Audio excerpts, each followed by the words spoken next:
It's 5 minutes with me.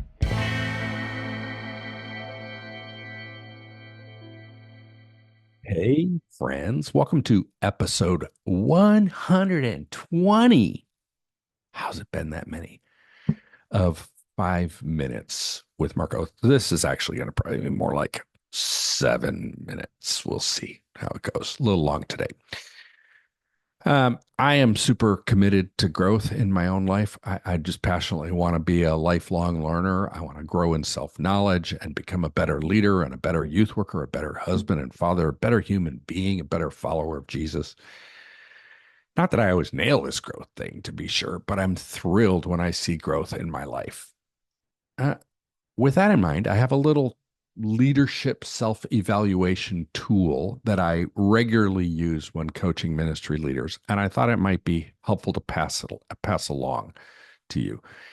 You can be listening to this in your car or whatever, but it probably be easier if you were sitting somewhere where you could draw the chart that I'm going to explain to you.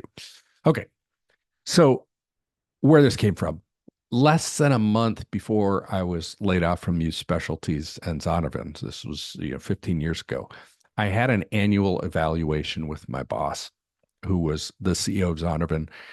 By this point, I was under horrendous stress trying to keep Youth Specialties from imploding during the upcoming transition from Zondervan ownership to another parent organization. And I was trying to figure out how to remain true to who I was while being asked to be a kind of leader that wasn't me. Honestly, it was the single worst year of my life to that point, and I was not enjoying my work.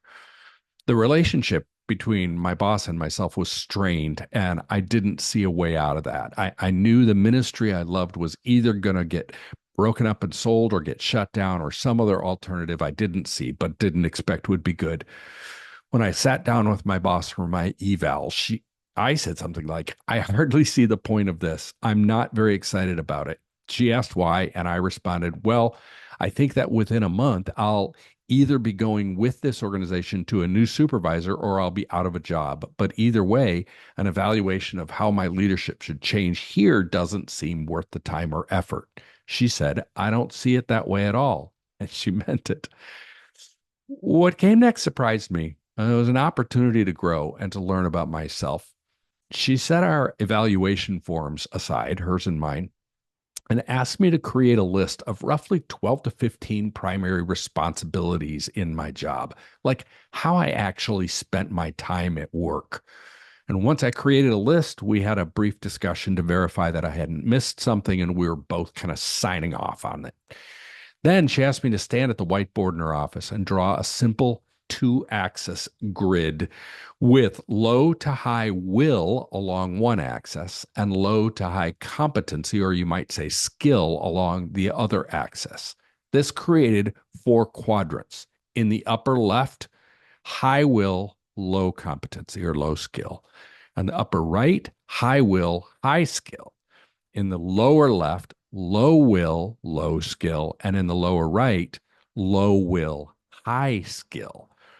Next, I was asked to place each of the items on my responsibilities list onto the grid, not just four spots, but a continuous grid with some items in the far corners, others near the midpoint of one of the lines.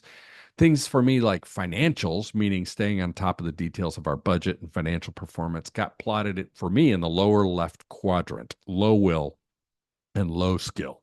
Things like championing the values of our ministry or understanding youth workers got plotted in the top right quadrant, high will and high skill. But the truly fascinating stuff were those things got plotted in the other two quadrants, stuff I wanted to do but wasn't good at, and the stuff I was good at but didn't want to do.